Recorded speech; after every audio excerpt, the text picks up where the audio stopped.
This video is brought to you by my door fitting course. I've got my son at the moment, but I had to make this intro. So recently I have started an online community where I'll be putting out different courses, like the door fitting course, which is already out. Next month is going to be the door lining course, the client building course, and I'm also going to have a lot of other courses. This is just one of the exclusive videos that are going to be in the door lining course. In the door lining course, I'm going to teach you how to make up door linings, how to fit door linings, the materials you need, the tools you need, everything you need to fit door linings. And at the end, I'll teach you how to get clients and how to price for door lining installation. So yeah, if you're interested in that, press the link. It's going to be in the description, but let's get into the video. This is going to be a quick video on how to make up and fit a non-standard door lining to a non-standard opening.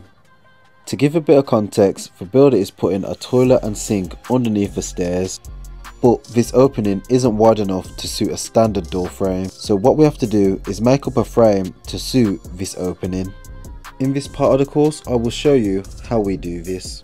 So first, because the area had already been plasterboarded and plastered, I had to cut back the plasterboard plumb with the brickwork.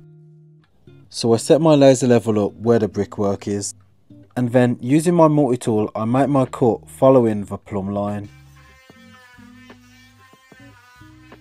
Here I'm wetting the area to reduce the amount of dust.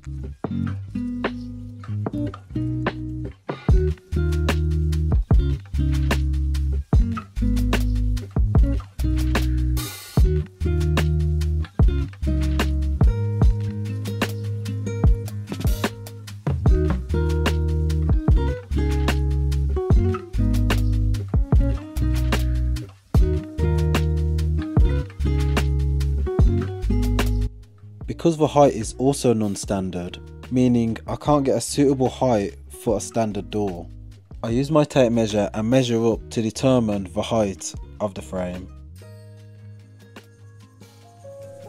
I then transfer this and make my marks to the outside.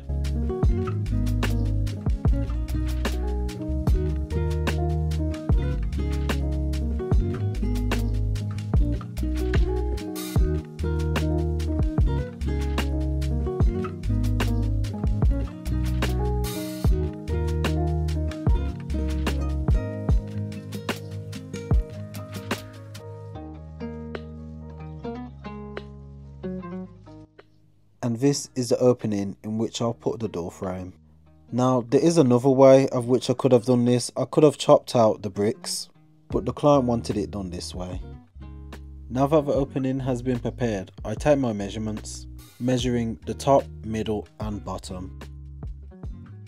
If the measurements are different, go with the smallest measurement.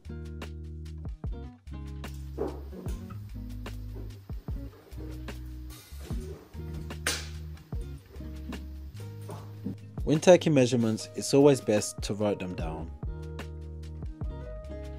Also, while taking your measurements, don't forget this crucial measurement. This measurement will determine how wide your timber will need to be. If you get this measurement too small, it may cause problems down the line where you have to start adding on timber add-ons, which you will see in this video as the client did get the timber too small. If you can't find the right size, I recommend going larger, and then you have the flexibility of ripping the timber down to suit.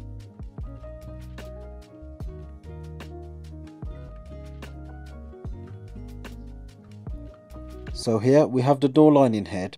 We need to adjust this to suit our measurements. So the overall size of the door opening is 595mm. I'm transferring this onto the head. It's always best to allow about 12mm. 6mm each side. This is so that you can get the frame in the opening comfortably and you have enough room to do any adjustments.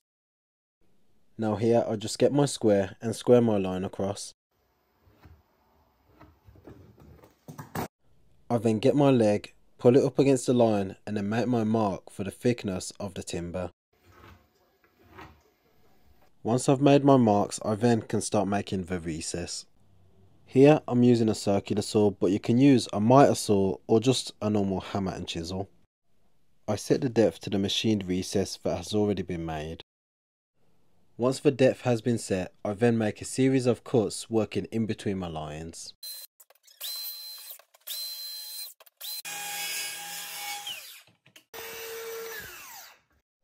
I then use a chisel to do my final chop out.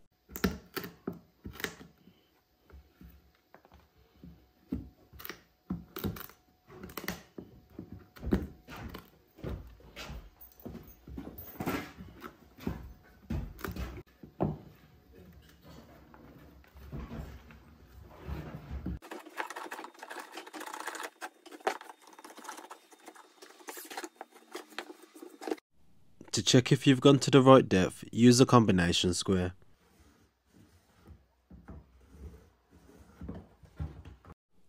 Once the recess has been made, you can then test the leg.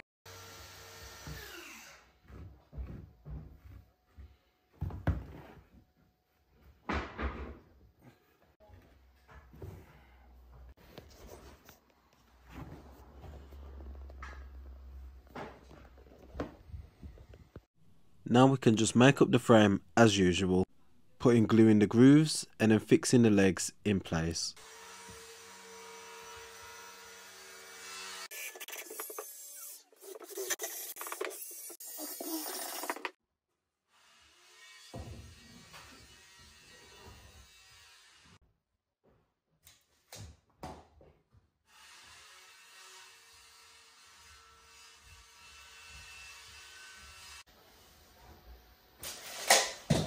Now that the frame has basically been made up, I can now start working on the add-ons. So to work out the width of the add-on strips, I'll get the width of the frame and subtract this by the opening width, and this would leave me with what I need to add on. Because the client / builder had another frame that was spare, we used this because it was the same thickness. And I rip this down to the desired width. To rip it down, I use my combination square and then circular saw with a guide.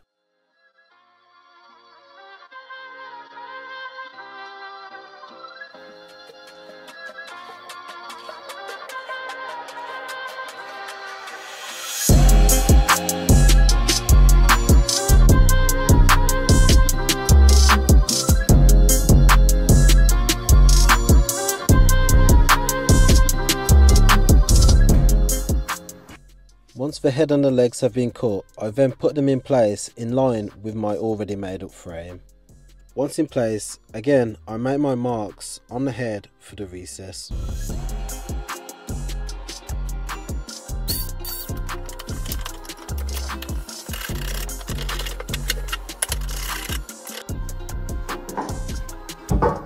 There are many ways to attach the timber together, but here I'm just using glue and screws.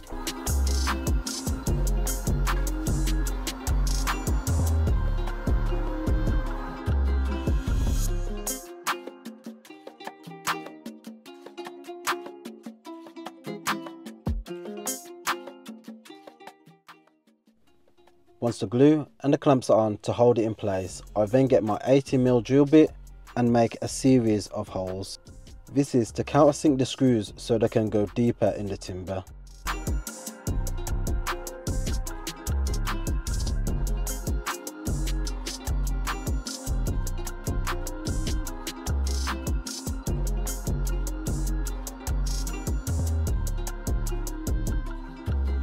I do the exact same method on both legs.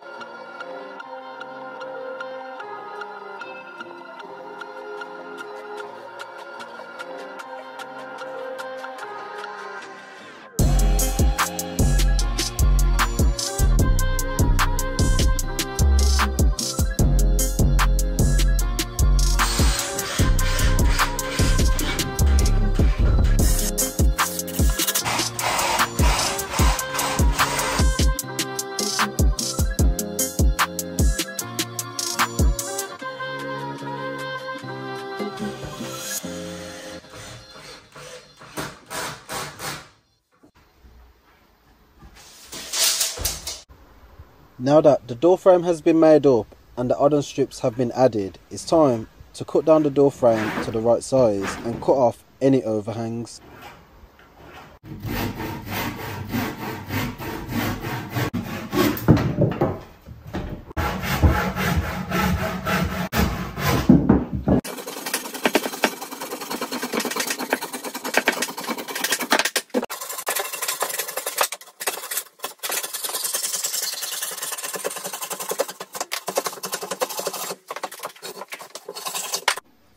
And now we brace the door frame as usual.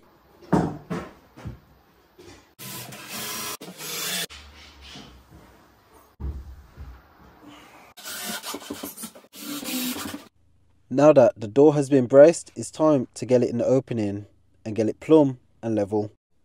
On this occasion, because we're going into brick, we're using our SDS drill with a 6mm drill bit. And we're going to plug and screw. You can also use concrete screws.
And this is the frame fully completed. So as you can see, you can barely even see the joint. And once it's sanded, filled and painted, you won't even know that the add-on strip has been added. On the previous door fitting course, we also showed you how to make this door suit this non-standard frame. So if you haven't already, maybe go check out that video.